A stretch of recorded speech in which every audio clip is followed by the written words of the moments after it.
This is Albrooks. Thank you for watching the Brooks Trading course. This is the second in the series of videos about Forex basics. I'm first going to be talking about the risks involved with Forex trading, the costs involved, and brokers. Next, I'll talk about Forex symbols, how to create them and what they mean. And finally, I'll talk about the types of quotes that take place in the Forex markets. Most firms do not charge commissions in Forex tradings. They make their money off the bid-ask spread. And some firms, the spread is fairly wide. For example, a 2-pip spread or a 3-pip spread is very difficult to make money if the transaction costs are too high. So if you're trading 100,000 units of the euro versus the dollar, and there's a 2-pip bid-ask spread, it costs you $20 to buy and $20 to sell 100,000 units. And some brokers, the transaction costs are very high, makes it very difficult to make money. Other brokers, the transaction costs are low, much easier to make money. When you're trading Forex, make sure to trade at one of the popular big name brokers because chances are they will have tight bid-ask spreads and it will be easier for you to make money. I'm using Interactive Brokers here because they are a firm that charges commissions. So for example, on any trade, they charge a $2 commission plus 0.2 of a pip. If you're trading 100,000 units, that is $2 plus $2, a $4 commission. Plus you have to pay the bid-ask spread. Their bid-ask spread is tight, let's say a half a pip, so that's $5. That means you have to pay the commission, $4, plus the spread, $5, and it costs you $9 to buy and $9 to sell. TradeStation no longer offers Forex trading, but I'm using them as an example of a firm that has a very wide bid-ask spread. So for example, if you look at their quote screen, the bid-ask spread on the euro versus the dollar is 1.7 pips. They did not charge commissions, but they made their money by having a very big bid-ask spread. Total cost of the trade, 1.7 pips. Interactive Brokers, on the other hand, if you look at the spread, it's very tight. It's only a half of a pip, but they also charge commissions of about half of a pip. So your total cost is 1 pip. Well, this is a comparison that shows some firms, even if they charge commissions, they can be cheaper than firms that charge no commission if the bid-ask spread is sufficiently wide. Again, when you choose your firm, make sure to pick a reputable, big, popular firm because chances are your transaction costs will be the smallest. Now, the goal of Forex trading, obviously, to make money. If you're buying 100,000 units of the euro versus the dollar, so you're buying the euro and you're selling the dollar, you're expecting the price to go up. Maybe you buy here and then you sell when it tries to reverse down here and you make 216 pips profit. And on 100,000 units, that's about $2,000 profit.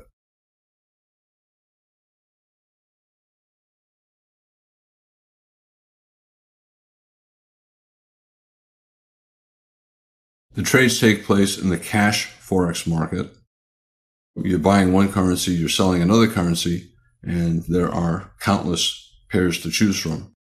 And this is an example, 60-minute chart, 100,000 units of the euro versus the dollar.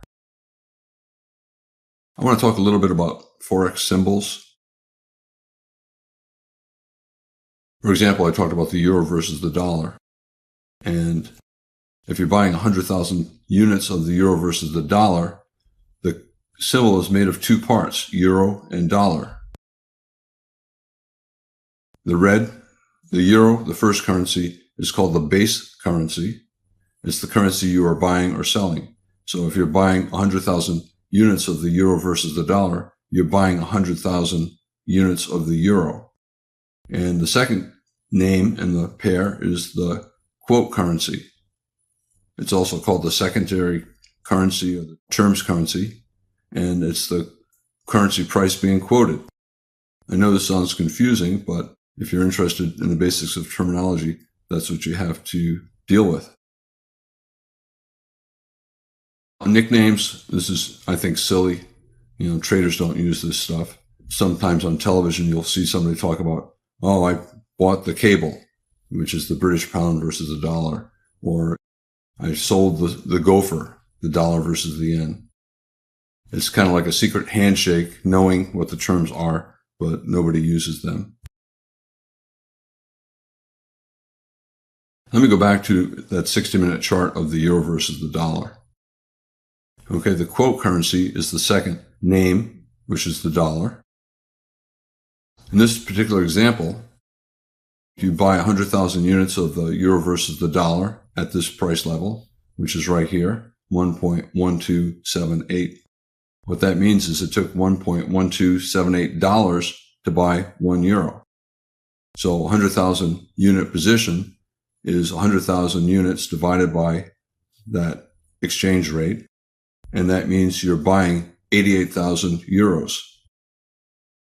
And it fluctuates constantly. This is at that instant, that's what the price is. Now, let's talk about the euro versus the yen. It might be quoted at 123.02 bid, 03 ask. If you want to buy the yen, you got to pay the higher price on the ask. So you'd be paying 03. And you're paying 123.03 yen to buy 1 euro. And if you're selling, you pay the lower price. Anytime you sell, you pay the lower price. Anytime you buy, you pay the higher price. And that's how the bank makes its money. The broker and the bank make their money. And that difference is the spread, the bid-ask spread, or simply the spread. Let's say you sold 100,000 units of the euro versus the yen.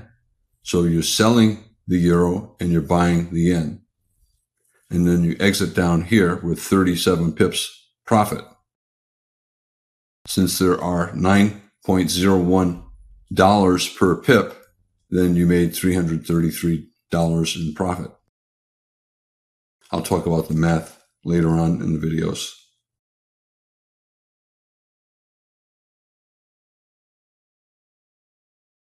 A big problem with Forex markets, less so today, but in the past it was a big problem, is that the firms cheat. They rig the markets. They can front run orders when the orders are big enough to move the markets. And they can collude with other firms to place large orders to move the markets. They can buy information from corrupt friends in government before news comes out. They can trade on inside information.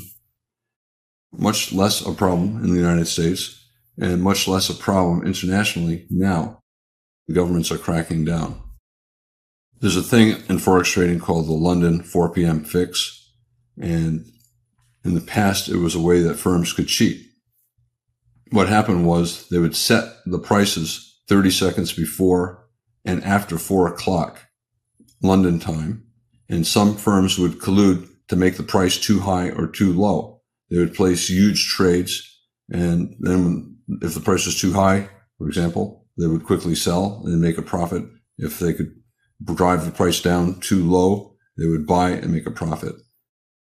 That tiny window allowed firms to submit huge orders, a lot of orders, very quickly before anyone has a chance to react. They could fix the price too high, and then they could sell and make a profit. And that little window, that 1 minute window now is 5 minutes. It begins 2.5 minutes before 4 o'clock and it ends 2.5 minutes after 4 o'clock. Firms might still collude to move the market briefly and make profits, but it's much less of a problem and it has no effect on us. As traders, I would not worry about firms, governments cheating. The markets are pretty honest and reliable at this point. I'm going to talk a little bit about quotes right now. In stocks and in the E-mini, you hear about ticks. Each little move up or down is a tick. And in the Forex markets, each little move up or down is a pip. And pip was the smallest price change, but it's no longer the case. For example, in the euro versus the dollar, here's a 1-minute chart. You get 1.1179. That fourth digit is the pip, so that's 9 pips.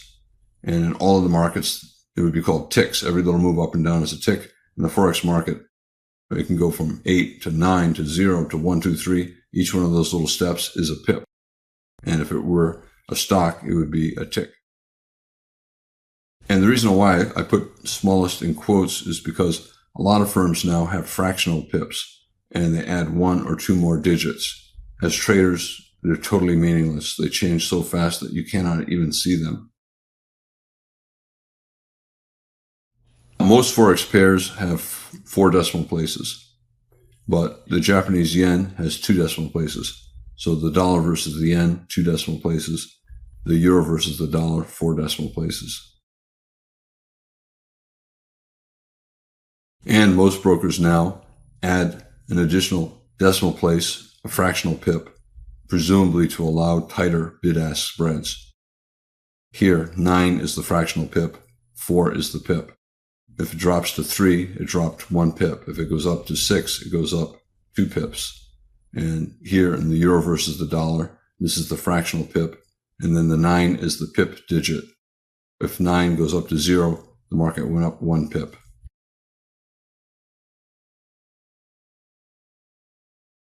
I said most brokers provide quotes with fractional pips, and that's true with charts as well. I only pay attention to the 4 digits in most pairs, and then in the yen, I pay attention to the 2 digits. But the reality is most brokers add a digit, a fractional pip, and they change so fast I can't even see them, and I don't pay any attention to them when I'm trading. Euro versus the dollar, the 4th digit is the pip, and then the 5th digit or 6th are fractional pips. And in the yen, the 2nd digit is the pip, and the 3rd is a fractional pip. Sometimes they have a 4th as well.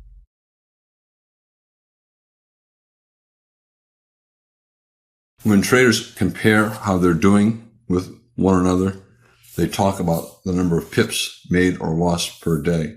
They usually do not talk about their position size. So one trader might be trading 10,000 units. Another trader might be trading 1 million units or 5 million units. And traders don't like to say, I made $7,000 today, or I made $26 today. Instead, they tend to talk in terms of pips. How many pips did they make today? How many pips did they lose today? Traders want privacy. They don't want anyone to know how much they're making or how much they're losing. However, if you talk in terms of pips, you made 26 pips profit today, or the other person made 13 pips profit today. It allows you to compare how well one trader is doing compared to another. Here we have a strong bear breakout, strong follow through. Let's say a trader sells that close, and then later in the session, the trader buys back down here, and they made 25 pips profit. So they sold at 1.0940, and then they bought back at 15, and that's a 25 pips profit. Regardless of their position size, whether they traded 10,000 units or 1 million units, they made 25 pips profit. If a trader bought the euro versus the dollar at 1.3124, you can add the fractional pip over here, 6, and then sold it here. He made 2.1 pips profit. And most traders ignore the fractional pip. So instead of saying, I made 2.1 pips profit, the trader would say, I made 2 pips. And then if he adds up all of his pips won or lost in the different crosses, the different pairs during the day, so he made 31.4 pips in the dollar yen. He lost 8.8 pips in the euro versus the Australian dollar. If you add all of that up, he made 37.4 pips, and he will say, oh, I made 37 pips today. In this video, I talked about the risks of trading, the costs of trading, and differences among the brokers. I talked about how the Forex pairs symbols are constructed. And I also talked about the types of quotes, pips, and fractional pips. This is Brooks. Thank you for watching the Brooks Trading course. And this particular video is the second of 5 videos in the Forex Basics